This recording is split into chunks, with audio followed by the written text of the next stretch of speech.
Hello everyone, welcome back to the channel. मेरा नाम है जीनत और आज हम लोग इस वीडियो में क्लास 9 की मैथ की एक्सरसाइज 7.3 डिस्कस करेंगे। एक्सरसाइज 7.3 के क्वेश्चन नंबर 1 में राइट है, triangle ABC and triangle DBC are two isosceles triangles on the same base BC and vertices A and D are on same side of BC. If AD is extended to intersect BC at P, show that।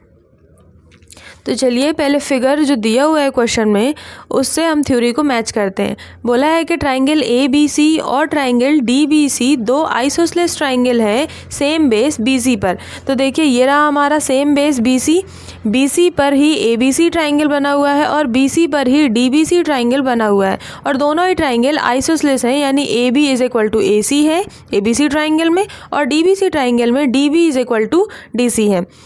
Next आगे बोला है इसमें A and D are on same side of BC के same side पर दो point हैं A और D, ठीक है सेम साइड पर, BC के सेम साइड पर ऊपर ही D है और ऊपर ही A पॉइंट है। अब कह रहे हैं if AD is extended to intersect BC at P, अगर AD को यानी इस वाली लाइन को एक्सटेंड करके P तक लाया जाए कि P एक ऐसा पॉइंट बन जाए जो BC को इंटरसेक्ट कर रहा है। ध्यान रखें यहाँ पे इंटरसेक्ट लिखा है, बाइसेक्ट नहीं लिखा है। बाइसेक्ट का मतलब होता है दो इक्वल पार्ट में डिवाइड करना और इंटरसेक्ट का मतलब होता है सिर्फ कट करेगा, ये मतलब नहीं है कि ये बाइसेक्ट हो रहे हैं। अब यहाँ पे शो दैट में हमें फर्स्ट क्वेश्चन में 4 पार्ट्स दिए हुए हैं, 4 पार्ट्स गिवन है इसमें। इसके फर्स्ट पार्ट में राइट है कि हमें ये शो करना है कि triangle ABD is congruent to triangle ACD। अभी तक हम लोगों ने बहुत सारे क्वेश्चंस डिस्कस किए, तो उससे आपको समझ में आया होगा कि जिन भी क्वेश्चंस में अगर हमें बता दिया जाता है कि किन ट्राइंगल को कॉन्ग्रुएंट प्रूव करना होता है तो वो आसान हो जाता है क्वेश्चन। तो हम लोग वैसे ही करेंगे जैसे अभी तक के क्वेश्चंस हम लोगों ने किए हैं। तो यहाँ पे हम लोग क्या करेंगे, सबसे पहले हम कंसीडर करेंगे उन्हीं दो ट्राइंगल्स को जिनको हमें कॉन्ग्रुएंट प्रूव करना है। तो यहाँ हमने राइट किया consider triangle ABD and triangle ACD। तो चलिए फिगर में देखते हैं कि ABD कहाँ है और ACD कहाँ है। तो ये रहा हमारा ट्राइंगल ABD यानी ये वाला ट्राइंगल और हमारा ट्राइंगल ACD यानी कि ACD यानी ये वाला ट्राइंगल। इन दोनों को हमें कॉन्ग्रुएंट प्रूव करना है, ठीक है। तो अभी हम लोगों ने देखा था कि ABC और DBC दोनों क्या हैं, आइसोसेलेस हैं। जब आइसोसेलेस हैं तो AB is equal to AC होगा। तो बस यहाँ पे राइट कर देते हैं कि AB is equal to AC। इसी तरह से BD is equal to DC होगा क्योंकि ये वाला ट्राइंगल भी आइसोसेलेस है। तो यहाँ से हो जाएगा BD is equal to DC। अब आप देखिए चाहे हमारा ABD ट्राइंगल हो चाहे हमारा ADC ट्राइंगल हो, दोनों ही AD से बने हुए हैं, दोनों के लिए AD जो है वो कॉमन है। तो यहाँ पे हो जाएगा AD is equal to DA। तो चलिए सबके रीजंस भी लिख देते हैं। यहाँ पे क्या लिखेंगे हम कि ट्राइंगल ABC क्या है, इज आइसोसेलेस है, तो दोनों जो साइड्स हैं वो क्या हो जाएंगी, इक्वल हो जाएंगी। सिमिलरली नीचे हम लोग क्या लिखेंगे कि ट्राइंगल DBC क्या है, आइसोसेलेस है। यहाँ पे हमने डबल पॉइंट कर दिए कि आइसोसेलेस, यहाँ पे भी राइट करना है। फिर DA और AD के लिए क्या लिखेंगे कि DA और AD साइड जो है वो दोनों ट्राइंगल के लिए कॉमन है। इस तरह से तीनों साइड्स हमने बराबर प्रूव कर दी और जब तीनों साइड बराबर हैं तो रूल लग जाएगा SSS रूल, और SSS रूल के चलते जो भी हमें प्रूव करना था यानी जो ट्राइंगल हमने कंसीडर किए थे वो हो गए कॉन्ग्रुएंट। तो यहाँ पे राइट कर देते हैं कि triangle ABD is congruent to triangle ACD। इसको यहाँ पे ध्यान रखिएगा, आगे के पार्ट्स में अगर हमें कुछ ज़रूरत पड़ेगी तो हम CPCT के रूल से इन दो ट्राइंगल से कुछ भी राइट कर सकते हैं। कुछ भी का मतलब है कि कॉरेस्पॉन्डिंग एंगल्स अब बराबर होंगे क्योंकि साइड्स तो सारी ही बराबर हमने प्रूव कर दी, यानी इनके कॉरेस्पॉन्डिंग जो एंगल्स हैं वो भी क्या होंगे, बराबर होंगे। तो चलिए अब नेक्स्ट स्लाइड में इसका सेकंड पार्ट देख लेते हैं। सेकंड पार्ट में राइट है कि triangle ABP is congruent to triangle ACP। First part अभी हम लोगों ने कर लिया, सेकंड पार्ट में अब हमें इन दो ट्राइंगल को कॉन्ग्रुएंट करना है। तो चलिए इन ट्राइंगल्स को पहले हम अपने फिगर में देखते हैं। तो ABP चाहिए यानी ABP ये वाला ट्राइंगल और ACP यानी कि ACP ये वाला ट्राइंगल, दोनों ट्राइंगल्स को हमें कॉन्ग्रुएंट प्रूव करना है। तो फिर वही तरीका है, जिन्हें कॉन्ग्रुएंट करना है उन्हें कंसीडर कर लेते हैं। तो यहाँ पे राइट करेंगे consider triangle ABP and triangle ACP। दोनों ट्राइंगल कंसीडर कर लिए। अब वन बाय वन हम ये कोशिश करेंगे कि हम जो है कि इनके जो 3 चीज़ें हैं उन्हें हम प्रूव कर सकें, इन दो ट्राइंगल्स की कोई भी 3 चीज़ें हम इक्वल प्रूव कर सकें ताकि ये कॉन्ग्रुएंट हो जाए। तो ABP और ACP में जो सबसे पहली चीज़ हमें दिखाई दे रही है वो ये है कि जो AP साइड है इन दोनों ही ट्रायंगल के लिए कॉमन है, चाहे वो ABP हो और चाहे वो ACP हो, AP साइड दोनों के लिए क्या है, कॉमन है।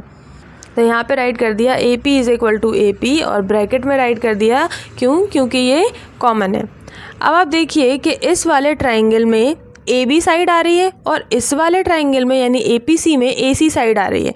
और हम लोग पढ़ चुके हैं, अभी अभी क्वेश्चन में ही दिया हुआ है कि ABC जो है वो एक आइसोसेलेस ट्रायंगल है। तो हम यहाँ पे राइट कर सकते हैं कि AB is equal to AC और ब्रैकेट में लिख देंगे since triangle ABC is isosceles. या अगर आपको इतना बड़ा नहीं राइट करना है तो आप सिर्फ इतना भी राइट कर सकते हैं कि गिवन, क्वेश्चन में राइट है, थ्योरी में ही दिया गया है। फिर उसके बाद तीसरी चीज़ के लिए, अब कोई तीसरी चीज़ हमें ऐसे नहीं समझ आ रही जो क्वेश्चन में डायरेक्ट दी गई है। तो हमने पहले ही कहा था कि फर्स्ट पार्ट में जो कॉन्ग्रुएंसी हम प्रूव कर रहे हैं उसकी हेल्प हम लेंगे आगे के पार्ट्स को सॉल्व करने के लिए।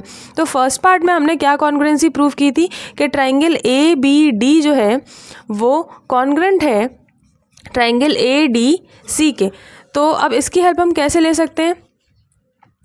इसके चलते क्या होगा कि हमारा जो एंगल A है यानी कि यहाँ से BAD एंगल इक्वल है DAC एंगल के। इससे हम बोल सकते हैं कि एंगल BAD जो है वो इक्वल है एंगल DAC के। यानी बात तो एंगल A की हो रही है, इस पार्ट की और इस पार्ट की बात हो रही है कि ये वाला पार्ट और ये वाला पार्ट इक्वल है। क्योंकि हम इन ट्राइंगल्स को लिए हुए हैं इसलिए हमने इसके नेमिंग किस तरह से की है, हमने नेमिंग की है BAD और नेमिंग की है DAC। लेकिन अगर हम जो अभी मौजूदा ट्राइंगल जो ले रहे हैं उनके हिसाब से अगर नेमिंग करेंगे तो क्या हो जाएगा, BAP इक्वल हो जाएगा CAP के। तो बस यहीं पे हम राइट करेंगे कि angle BAP is equal to angle CAP। Reason क्या होगा, हम लिख देंगे फ्रॉम पार्ट फर्स्ट। जो फर्स्ट पार्ट हमने सॉल्व किया था उसके CPCT से ये चीज़ आ रही है। अब क्योंकि तीन चीज़ें हमें मिल गई, दो साइड्स मिल गई और एक एंगल इक्वल हो गया, तो यहाँ पे रूल लग जाएगा SAS रूल। और SAS रूल के चलते ये दोनों ट्राइंगल क्या हो जाएंगे, कॉन्ग्रुएंट हो जाएंगे। Triangle ABP is congruent to triangle ACP। ठीक है, तो सेकंड पार्ट भी हमारा हो गया। अब चलिए नेक्स्ट स्लाइड में हम थर्ड पार्ट देख लेते हैं। सेकंड पार्ट के बाद इसका जो थर्ड पार्ट है, थर्ड पार्ट में हमें प्रूव करना है कि AP जो लाइन है वो बाइसेक्ट कर रही है एंगल A को, साथ साथ एंगल D को भी। तो चलिए AP देखते हैं। ये रहा हमारी AP लाइन, यहाँ पे B राइट था, ये हमारी AP लाइन है। बोल रहे हैं क्वेश्चन में ये प्रूव कीजिए कि ये AP लाइन जो है इस एंगल A को तो बाइसेक्ट कर ही रही है, साथ साथ इस एंगल D को भी बाइसेक्ट कर रही है। तो बाइसेक्ट आप समझते हैं, बाइसेक्ट मतलब होता है दो इक्वल पार्ट में डिवाइड करना। यानी हमें ये प्रूव करना है कि ये वाला पार्ट इस वाले पार्ट के इक्वल है और ये वाला पार्ट इस वाले पार्ट के इक्वल है। ये तो अभी अभी हम लोगों ने देखा ही था। फर्स्ट कॉन्ग्रुएंसी जो हम लोगों ने प्रूव की थी फर्स्ट पार्ट में, क्या प्रूव की थी कि ट्राइंगल, यहीं पे कर लेते हैं, अब साइड में करने की कोई ज़रूरत नहीं, हम लिखेंगे कि ट्राइंगल हमारा ABD कॉन्ग्रुएंट है ट्राइंगल ACD के। फर्स्ट पार्ट में हम लोगों ने ये देखा था। इसी कॉन्ग्रुएंसी के चलते BAD इक्वल है CAD के, यानी ये दोनों पार्ट इक्वल हो गए। तो इसी के चलते हम यहाँ पे लिख सकते हैं कि angle BAD is equal to angle CAD। Sorry, यहाँ पे ट्राइंगल हो गया, इसे क्या करना है, हमें एंगल ही रहने देना है, एंगल CAD। यानी ये दोनों पार्ट इक्वल हो गए। तो इससे क्या समझ आई कि AP एंगल A को बाइसेक्ट कर रहा है। तो हम कह सकते हैं, हेंस क्या बोल सकते हैं कि AP बाइसेक्ट्स एंगल A। ठीक है, तो ये तो एक चीज़ हो गई कि AP एंगल A को बाइसेक्ट कर रहा है क्योंकि ये दोनों पार्ट इक्वल है। ठीक है, अब उसके बाद बोला है कि AP एंगल D को भी बाइसेक्ट कर रहा है। ये भी हमें बताना है कि ये दोनों पार्ट इक्वल हैं। अब डायरेक्ट तो कोई मेथड है नहीं कि हम इन्हें इक्वल बोल सकें, डायरेक्टली हम ऐसा नहीं कह सकते। तो हमें क्या करना होगा कि अब ऐसे दो ट्राइंगल कंसीडर करने होंगे जिनमें ये दोनों एंगल आ रहे हो। तो सिंपल सी बात है, जब ये दोनों एंगल हैं तो हम ये वाला ट्राइंगल छोटा वाला और ये वाला ट्राइंगल लेंगे, यानी कि BPD और CDP ट्राइंगल लेंगे। तो हम कंसीडर करते हैं कि consider triangle BPBDP and triangle CDP। ठीक है, दोनों ट्राइंगल कंसीडर कर दिए। जब हम इन्हें कॉन्ग्रुएंट प्रूफ कर देंगे तो इनके कॉरेस्पॉन्डिंग एंगल भी क्या हो जाएंगे, बराबर हो जाएंगे। तो चलिए देखते हैं किस तरह से हम इन्हें कॉन्ग्रुएंट प्रूफ करेंगे। तो सबसे पहले तो BD is equal to DC हो जाएगा। BD is equal to DC हो जाएगा। क्यों? क्योंकि गिवन लिख सकते हैं या ये बोल सकते हैं कि ट्राइंगल DBC क्या है, एक आइसोसेलेस ट्राइंगल है। तो यहाँ पे फिलहाल अभी हम गिवन राइट कर देते हैं। तो BD is equal to DC हो गया। उसके बाद आप देखें कि ये वाले ट्राइंगल में भी DP साइड आ रही है और इस तरफ वाले ट्राइंगल में भी DP साइड आ रही है। तो हम लिख सकते हैं कि DP is equal to DP और ब्रैकेट में क्या राइट कर सकते हैं कि कॉमन है। दोनों ही ट्राइंगल के लिए ये वाली साइड क्या है, कॉमन है। अब तीसरी चीज़, अब हमें यहाँ पे ऐसा कुछ नहीं समझ में आ रहा जो तीसरी चीज़ हम यहाँ पे राइट कर सकें। तो इसके लिए अब हम सेकंड जो कॉन्ग्रुएंसी हमने प्रूव की थी उसकी हेल्प लेंगे।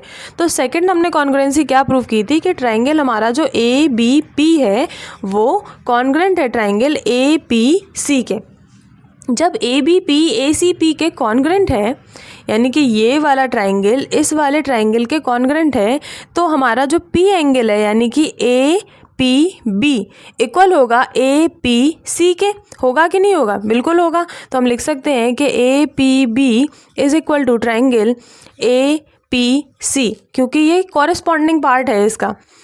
कॉन्ग्रुएंट ट्राइंगल के कॉरेस्पॉन्डिंग पार्ट बराबर होते हैं, कॉरेस्पॉन्डिंग एंगल है ये, तो कॉरेस्पॉन्डिंग एंगल इक्वल होंगे। तो बस इसी चीज़ को अब हम यहाँ पे राइट कर देंगे कि हमारा एंगल A, अब A ना लेके हम इस ट्राइंगल के अकॉर्डिंग लिखेंगे तो क्या लिखेंगे, DPB। बात तो P की ही हो रही है, चाहे APB लिखें चाहे DPB लिखें। तो हम यहाँ पे लिख देंगे, क्या लिखेंगे, DPB is equal to angle DPC। बात P की ही हो रही है, सिर्फ लिखने का अंदाज बदल गया है। और ब्रैकेट में क्या राइट करेंगे, फ्रॉम पार्ट 2 के जो सेकंड पार्ट हमने सॉल्व किया था उससे ये चीज़ आ रही है। तो अब जब हमें तीन चीज़ें मिल गई, यानी दो साइड मिल गई और एक एंगल मिल गया, तो रूल कौन सा लगेगा, SAS रूल लग जाएगा। और SAS रूल के चलते हमारा जो ट्राइंगल BDP है वो कॉन्ग्रुएंट हो जाएगा ट्राइंगल CDP के। अब जब ये दोनों ट्राइंगल कॉन्ग्रुएंट हैं तो कॉन्ग्रुएंसी से क्या होता है कि जो कॉन्ग्रुएंट ट्राइंगल्स होते हैं उनके कॉरेस्पॉन्डिंग पार्ट्स इक्वल होते हैं। तो जब ये दोनों ट्राइंगल कॉन्ग्रुएंट हैं तो ये दोनों एंगल ऑटोमेटिकली इक्वल हो गए। तो हम यहाँ से राइट करेंगे कि angle BDP is equal to angle CDP। और ब्रैकेट में क्या राइट कर सकते हैं, CPCT, कि ये जो हुआ है ये CPCT से हुआ है। और हैंस हम आगे राइट कर सकते हैं कि हैंस एंगल जो AP साइड है, hence AP bisects angle D, क्योंकि ये दोनों पार्ट इक्वल हो गए। तो यहाँ पे अभी स्पेस नहीं है, लेकिन आप अपनी नोटबुक में ऐसे राइट कर लीजिएगा। आगे क्या राइट करेंगे कि hence AP bisects angle D, जैसे हमने यहाँ राइट किया था कि hence AP bisect angle A, तो यहाँ पे लिख देंगे hence AP bisect angle D। तो चलिए अब थर्ड के बाद इसके फोर्थ पार्ट को भी हम देख लेते हैं नेक्स्ट स्लाइड में। फर्स्ट के फोर्थ पार्ट में क्या प्रूव करना है, लिखा है AP is perpendicular bisector of BC। Fourth part में हमें ये प्रूव करना है कि ये जो AP लाइन है इस BC के लिए परपेंडिकुलर बाइसेक्टर का काम कर रही है। तो परपेंडिकुलर मतलब 90 डिग्री का एंगल बना रही है, और बाइसेक्टर का मतलब है कि BP is equal to PC के है। ऐसा हमें अब इस पार्ट में प्रूव करना है। तो चलिए सबसे पहले हमें जो ये वाली चीज़ है कि ये परपेंडिकुलर है, यहाँ पे 90 डिग्री का एंगल बना रही है, ये प्रूव करने की कोशिश करते हैं कि कैसे हम प्रूव करेंगे कि ये परपेंडिकुलर है। फिर बाइसेक्टर बाद में देखते हैं। तो परपेंडिकुलर के लिए आप देखिए कि BPC एक लाइन है और यहाँ पे ये वाला एंगल और ये वाला एंगल एक लाइन पर बनने वाले दो एंगल हैं। तो हम यहाँ पे राइट कर सकते हैं कि हमारा जो एंगल BPA है, angle BPA plus angle CPA, angle CPA is equal to 180 degree होगा, क्योंकि ये दोनों लीनियर पेयर फॉर्म कर रहे हैं। आपने पढ़ रखा होगा कि लीनियर पेयर में जो एंगल्स होते हैं उनका सम 180 डिग्री होता है। तो हमने इस तरह से राइट किया। अब आप देखिए कि आपने अभी अभी देखा था कि ये दोनों ही एंगल क्या हैं, इक्वल हैं। अभी जब हम लोग थर्ड पार्ट को देख रहे थे तो आपने देखा था कि ये दोनों ही एंगल क्या हैं, इक्वल है। भाई ये दोनों एंगल क्यों इक्वल है, सेकंड पार्ट की कॉन्ग्रुएंसी की वजह से। सेकंड पार्ट में ये पढ़ा हमने कि APB, सेकंड पार्ट में क्या देखा कि triangle APB is congruent to triangle ACP, जिसकी वजह से हमारा एंगल APB इक्वल है एंगल ACP के। ये पढ़ा हम लोगों ने सेकंड पार्ट में देख रहे हैं हम ये चीज़। तो अब इसी चीज़ को हम यहाँ पे अप्लाई करेंगे कि APB ACP के इक्वल है, तो हम इनमें से किसी एक को रिप्लेस कर सकते हैं। जैसे ये BPA लिखा है, बात तो P की ही हो रही है ना, यहाँ पे बात P की होना चाहिए थी, यहाँ पे गलत हो गया, ये होना चाहिए था APC। इसे क्या होना चाहिए था APC, क्योंकि हम इस वाले एंगल की बात कर रहे हैं, दोनों ही बराबर हैं।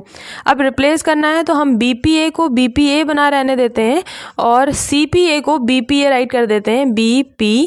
इसमें कंफ्यूज मत होइएगा कि देखिए यहाँ पे भी P एंगल बीच में है, यहाँ पे भी P एंगल बीच में है, यानी कि जो सेंटर में राइट होता है ना उसी की बात हो रही होती है, उसी एंगल की। चाहे हम BPA बोलें तब भी यही एंगल है, चाहे हम APB बोलें तब भी यही एंगल है। तो हमने रिप्लेस कर दिया, इक्वल में 180 डिग्री है, तो ये 2 बार राइट है, तो यहाँ पे हो जाएगा 2 times of angle BPA is equal to 180 degree.